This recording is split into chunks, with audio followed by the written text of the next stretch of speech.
Hundreds of our citizen scientists tagged this unusual rectangle shape on the satellite map. Straight lines are usually a good indicator that something's man-made. Could it be the tomb of Genghis Khan? We're gonna go check it out. For generations, explorers and historians have searched for the final resting place of Genghis Khan.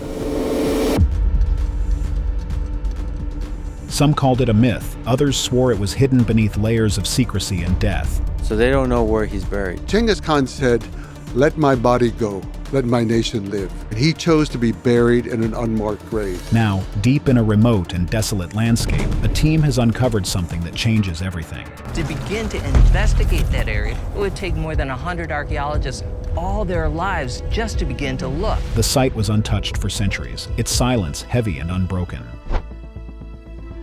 From the moment the first stones were cleared, the atmosphere shifted. Every step deeper into the earth revealed signs that this was no ordinary discovery. We have to study every clue, we have to use every tool, including the historical texts. But it gives us another clue that says that we need to look on the south side of the mountains. And I feel like we've got a chance to find the tomb of Genghis Khan. What they found inside would leave even the most seasoned researchers stunned and deeply disturbed. This is the burial chamber. Ice. Excellent, real ice. The man who conquered the world. Genghis Khan and his family. And what cool. they did. Dude, they killed 10% of the population of Earth while he was alive. They killed so many people that they affected the carbon footprint of human beings on Earth. Genghis Khan was not born into greatness. He was born into violence. His real name was Temujin, and his early life was shaped by betrayal, blood, and fear. He entered the world in the brutal Mongolian steppes, where survival was already difficult, even without enemies. The winters could kill a person in days. The food was never guaranteed, and tribes fought each other constantly, often killing entire families just to take horses or land.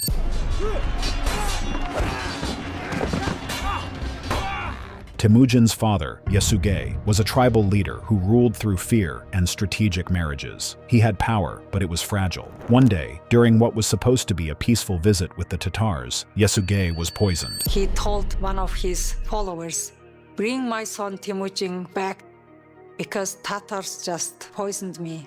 He collapsed shortly after eating and died soon after. No one helped his family. Instead, his tribe abandoned them. Temujin's mother, Holun, and her children were left completely alone. They lived in fear every day, knowing that another tribe could kill them without reason. This wasn't just a hard life. It was a violent warning. Temujin learned early that weakness led to death. There is a disturbing legend that Temujin was born holding a blood clot in his fist. In Mongolian culture, this meant the child was destined to become a killer or a conqueror. Whether the story is true or not, people believed it. And more importantly, Temujin believed it. He began to see himself as chosen, not just to survive, but to dominate.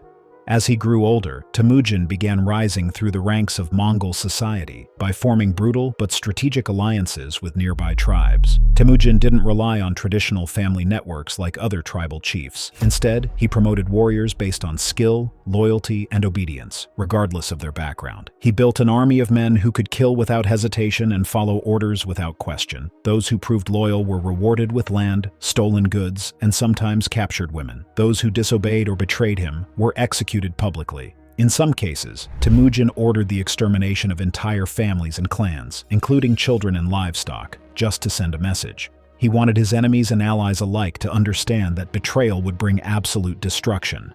Many followed him not out of love, but because they knew the consequences of standing in his way. This ruthless approach allowed him to crush rivals and consolidate power faster than any Mongol leader before him. Temujin divided his army in a new way. He built squads of 10, then 100, then 1,000. Each soldier was trained to obey immediately. He began targeting cities not only to seize resources, but to eliminate resistance and gain control over trade routes, land, and populations that could be used for labor or military support. These attacks were also meant to send a clear signal. When a city resisted, he ordered the total slaughter of its population. When a city surrendered, he might let them live, but not always. People were never sure what he would do, and that fear became a weapon. Cities started surrendering before his army even arrived. In the year 1206, Temujin was declared Genghis Khan. This title meant universal ruler, but what followed was not unity, it was terror. He began a campaign of destruction that wiped entire civilizations off the map. He wanted to expand the Mongol Empire as fast as possible, and knew fear was more powerful than diplomacy. His army set fire to cities, they tore down walls, they murdered leaders, priests, women, and children. They left nothing standing. In one of the most disturbing examples, the city of Nishapur was completely destroyed after a Mongol commander was killed. Some Persian records claim over 1 million people were executed. Other records say hundreds of thousands, but no matter which number is true, the message was the same. Genghis Khan used mass killing as a military strategy.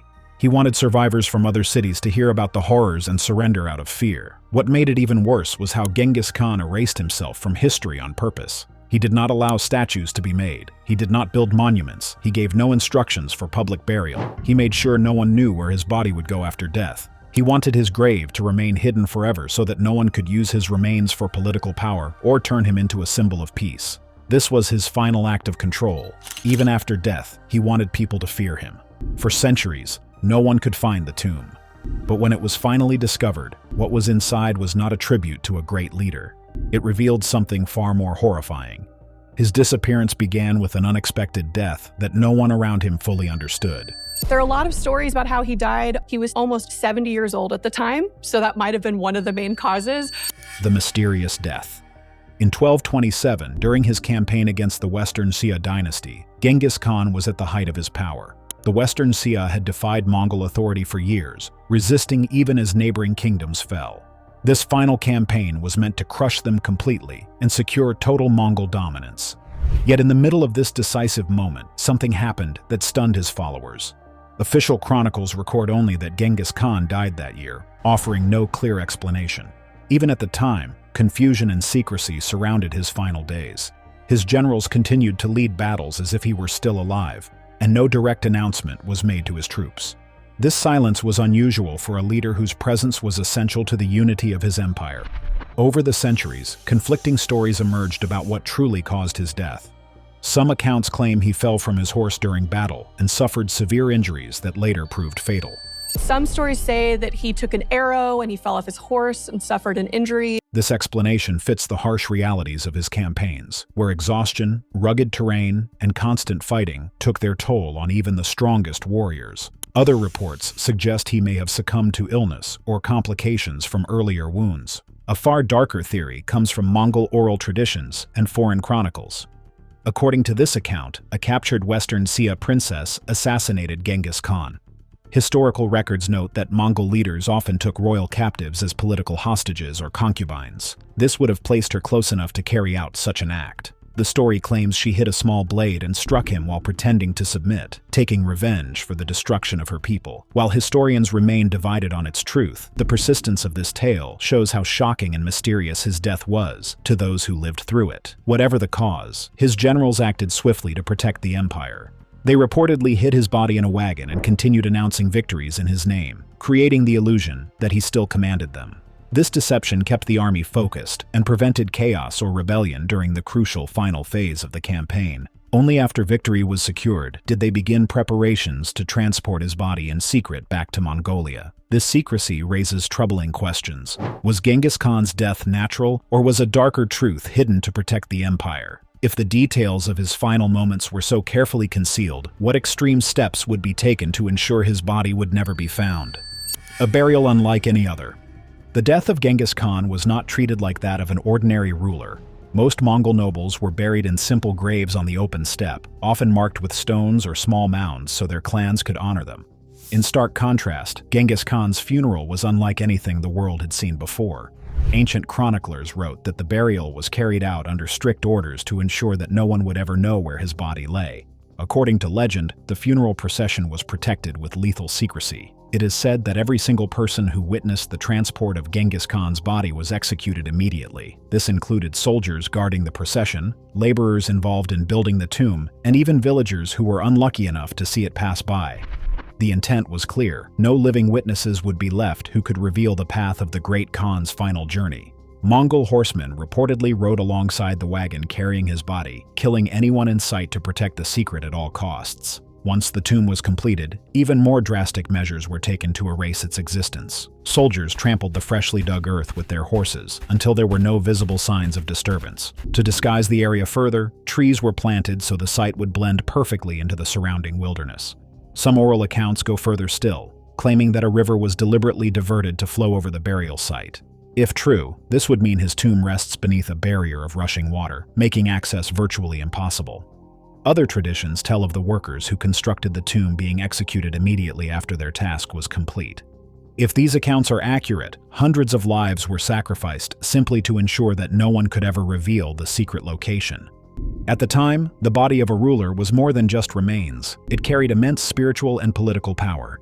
Enemies could have desecrated Genghis Khan's corpse as a way to humiliate the Mongols, or used it as a rallying symbol to inspire rebellion. By hiding his body completely, the Mongols denied their rivals this opportunity and ensured that his death would not weaken the empire he had built. These extreme measures raise haunting questions. Why was it not enough to simply bury him in a hidden place? What secrets did his burial hold that required such ruthless silencing of witnesses and destruction of evidence? For centuries, explorers and historians relied only on conflicting legends, searching blindly for the lost tomb of Genghis Khan. But now, with satellite imaging and advanced scanning technology, the tomb has finally been discovered, and its content is horrifying.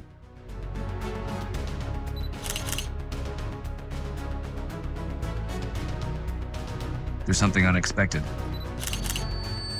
Modern discovery efforts. During the 1940s, Soviet teams entered Mongolia, determined to locate the tomb. These expeditions were driven as much by politics as by archaeology. Soviet leaders saw Genghis Khan as a symbol of power and wanted control over his legacy. Despite their resources and manpower, the search produced nothing concrete. Decades later, the hunt was revived. In the 1990s, Japanese research groups launched their own missions, combining historical records with modern mapping techniques. They focused on the Khenti Mountains, specifically Mount Burkhan Khaldun, a sacred site long linked to Genghis Khan's life and death. This location became the central focus for nearly every expedition that followed. By the 2000s, technology had advanced enough for researchers to employ satellite imaging and ground-penetrating radar. These scans revealed unusual geometric patterns beneath the mountain's surface. The shapes did not match natural formations, suggesting that something man-made might be buried there. The excitement was immediate. Some members of the team believed they had finally uncovered the tomb's hidden location. But almost as soon as the discoveries were announced, everything came to a sudden and unsettling halt. Officials publicly claimed they were simply protecting a sacred area from disturbance, but those close to the project began telling a different story. Behind the scenes, researchers spoke in hushed voices about a series of events that felt almost unnatural.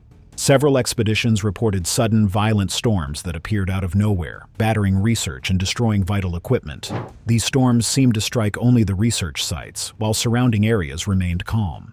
It was as if the mountain itself was warning them to leave. Others described something even more terrifying. Herds of wild animals stampeding through camps in the dead of night, scattering supplies and injuring team members. No one could explain why the animals behaved so aggressively, or why they targeted the expedition so precisely. Then came the reports of equipment failure. This guy Temujin would one day take on the name Genghis Khan. And in Mongolia, he's thought of as a hero. He's thought of as the great creator of high-tech scanners and communication devices that had worked perfectly elsewhere began to malfunction the moment they were brought near certain sections of Mount Burkhan Khaldun. Batteries drained in minutes, readings scrambled, and compasses spun wildly as if the land was warping technology itself. Some teams packed up and left without explanation, refusing to return even when offered more funding. Local shamans, who had warned outsiders from the start, were quick to speak out. They called the site Ik Korig, the Great Taboo. According to them, disturbing the tomb would not just bring misfortune to the researchers, but catastrophic disaster to Mongolia, and possibly the entire world. Whether these were deeply held spiritual beliefs or veiled threats meant to scare intruders away, no one could say for sure. What was clear, however, was that the warnings were taken seriously. By then, too many strange and dangerous incidents had occurred to dismiss them as coincidence. Was it all coincidence? Or was there truly something dangerous beneath Mount Burkhan Khaldun? The expeditions ended with more questions than answers, leaving only speculation about what might be sealed deep under the mountain, waiting to be uncovered. I'm working more than 20 years now as archaeologist. This is for the first time for me to discover what's really inside. Mongol royal burials were never simple graves. Historians note that high-ranking nomads across the steppe were often interred with symbols of their power and the resources they would need in the afterlife. Archaeological studies of other ancient steppe elites, such as the Xiongnu and Scythians, reveal that their tombs contained weapons, luxury goods, and even entire herds of sacrificed horses. These finds show that for centuries, burial was not just about honoring the dead, but about displaying their rank and influence long after death. Based on these patterns, researchers believe the tomb of Genghis Khan would be far more elaborate than any discovered so far. Many expect it to contain treasures amassed during his conquests. These could include gold, silver, and precious gems collected as tribute from across his vast empire. Scholars also speculate that priceless artifacts such as imperial seals and paisas, which were metal plaques granting safe passage and authority, could be buried with him. These items were central to the administration of his empire and could reveal how he maintained control over regions stretching from China to Eastern Europe. Some historians go further, suggesting that the tomb might hold records lost to history. The Mongols were careful record keepers, and it is possible that documents detailing military campaigns, lists of captives, or even a surviving copy of the Yasa, Genghis Khan's fabled code of law, could be hidden there. Such documents could reveal not only how he ruled, but also details of genocides and strategies erased from the official histories. Their release could challenge modern narratives about his empire and even reignite old political disputes across Asia and Europe. There are also darker theories. A few researchers have speculated that the tomb itself could be dangerous. They point to examples from other ancient cultures, such as the Chinese emperors who used mercury-filled traps in their mausoleums to kill grave robbers. The Mongols, known for adopting strategies from conquered peoples, may have done something similar to protect their leader's resting place. Mongolian shamans add a spiritual warning. They believe that powerful curses guard the tomb and that disturbing it would bring disaster. Many point to the story of Tamerlane's tomb, which bore an inscription warning of catastrophe. When Soviet archaeologists opened it in 1941, Germany invaded the Soviet Union within 24 hours. Historians call this coincidence, but for many, it remains a chilling reminder. If one warlord's tomb could bring such chaos, what might be unleashed if the final resting place of the world's greatest conqueror is ever disturbed? That question has haunted explorers for generations, and now, with new evidence finally uncovered beneath Mount Burkhan Khaldun, it may soon be answered. The disturbing discovery. According to unverified reports, a coalition of researchers used satellite imaging and ground-penetrating radar to map what lay beneath the mountain. The results of these scans were never officially released, but fragments of the data were leaked by unnamed insiders. Those fragments spread quickly through academic circles and government offices, creating both excitement and unease. The radar did not reveal one central tomb, but a network of underground structures stretching deep beneath the mountain. These formations were unnervingly precise, arranged in geometric patterns too deliberate to be natural. Experts who studied the data described it as resembling the layout of an underground palace rather than a grave. It appeared engineered, as though it had been designed to last for centuries without ever being discovered. When the scans were examined more closely, certain readings stood out. Dense, tightly clustered anomalies were detected in several chambers. To archaeologists experienced with mass graves, the pattern was unmistakable. It suggested that hundreds of human bodies might be sealed within the complex. Some historians believe these remains could belong to servants, soldiers, or even prisoners executed to accompany Genghis Khan in death, a practice seen in other ancient empires. If this interpretation is accurate, the site would not only be Genghis Khan's tomb, but also a vast silent graveyard. It would be a mausoleum for an entire group of people, trapped beneath the earth to serve their ruler forever. The scans revealed something even more disturbing. There were unusually strong metallic readings concentrated in narrow passageways. These patterns did not appear random. To some scholars, they suggested a deliberate design with a deadly purpose. In certain Chinese imperial tombs, ancient rulers created lethal traps to prevent looting. Some were even flooded with mercury, a poison that remains hazardous after thousands of years. If the readings beneath Mount Burkhan Khaldun reflect a similar construction, then entering the site would not simply be an act of discovery, it would be an act of intrusion into a place built to kill anyone who dared to disturb it. Those who reportedly saw the scans described the moment in hushed voices. One anonymous researcher recalled that when the first images appeared on the screen, the entire room went silent. Someone cursed under their breath. Another reportedly stepped back from the monitor, their face pale and stunned. "This is not a tomb," one of them whispered. "It is a warning." To some historians, this interpretation is the most terrifying of all. It suggests that Genghis Khan's final act of psychological warfare was not carried out on a battlefield, but buried beneath a mountain. The design of his resting place may have been intended to strike fear into anyone who considered opening it, even centuries after his death. As these fragments of data continued to leak online and through private channels, public curiosity began to grow. What was once an academic mystery suddenly became a global obsession. Activists, historians, and even some government officials began pushing for the tomb to be opened, arguing that humanity deserved to see what lay inside. Others, deeply disturbed by the scans and the warnings surrounding the site, urged restraint. Keeping the site sealed might not simply be an act of reverence for Mongolia's most revered leader. It could be a necessary measure to prevent something far more dangerous from escaping into the modern world. And if this ancient trap was truly built to harm, one question now lingers over every debate and every expedition proposal. What will happen if someone finally succeeds in opening it? Why Mongolia refuses to allow excavation. For centuries, the exact location of Genghis Khan's tomb has remained a tightly guarded secret. The Khenti Mountains, where most experts believe he was buried, are considered sacred ground by Mongolians. The government strictly enforces a ban on exploration in this region. Permits for scientific research are rarely issued, and foreign archaeologists are routinely turned away before they even begin digging. This is not just about protecting a historical site. To many Mongolians, it is about defending the very heart of their national identity. Genghis Khan is not simply a historical figure in Mongolia. He is revered as the founding father of the nation and a symbol of unity and strength. His name appears on currency, monuments, and even airports. Disturbing his resting place is seen as a direct attack on the country's spiritual heritage. Local elders and shamans have long warned that opening the tomb would bring catastrophe. According to local beliefs, the tomb is protected by powerful curses meant to punish those who defy it. These warnings are not taken lightly. In the past, rumors of excavation attempts have sparked public outrage. Protests have erupted in Ulaanbaatar, with demonstrators demanding that foreign teams leave the area. There have even been reports of violent clashes between locals and outsiders who tried to search for the tomb without permission. Scientists raise a different kind of alarm. Some experts warn that the tomb could contain hidden dangers. Ancient burial practices sometimes included mercury, arsenic, and other deadly substances to deter grave robbers. If the tomb is opened, these toxic materials could leak into the environment. Others suggest that ancient pathogens might still be sealed inside. After nearly 800 years, bacteria or viruses could be preserved in the cold, dark chambers, posing a serious threat to public health if released. This has left the Mongolian government in a difficult position. Protecting the tomb is about more than tradition. It is also about safety, politics, and national pride. Are these strict protections simply a matter of culture, or do they point to something more ominous? The global consequences. The consequences of opening the tomb would reach far beyond history books and museums. This would not just be an excavation.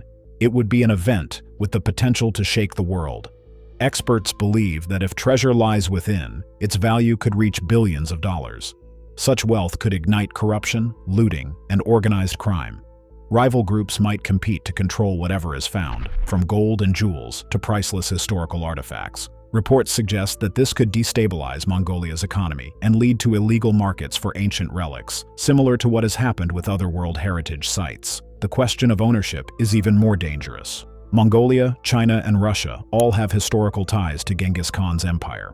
Each country could lay claim to the discovery. Analysts warn that disputes over the tomb's contents might escalate into major political conflicts. In the worst-case scenario, tensions could grow so severe that military action is not out of the question. There are also concerns about what might be sealed inside the tomb. Some scientists warn that ancient pathogens could have been preserved for nearly 800 years. If released, they could cause a modern pandemic similar to the Black Death or worse. Others point to mercury traps or toxic burial substances that might harm anyone who disturbs the site. Mongolia itself could face a deep internal crisis. Genghis Khan is considered the nation's founding father and a symbol of unity. If foreign archaeologists take control of his resting place, it could divide the country politically and spiritually. Some Mongolian scholars even believe that the tomb was never meant to be opened. According to these views, it was sealed not to hide treasure, but to protect the world from whatever lies inside. This raises the most unsettling question of all. Was the tomb built to honor a great conqueror, or was it a warning to future generations? The answer remains hidden beneath the mountains, leaving the world to wonder whether opening it would bring enlightenment or disaster.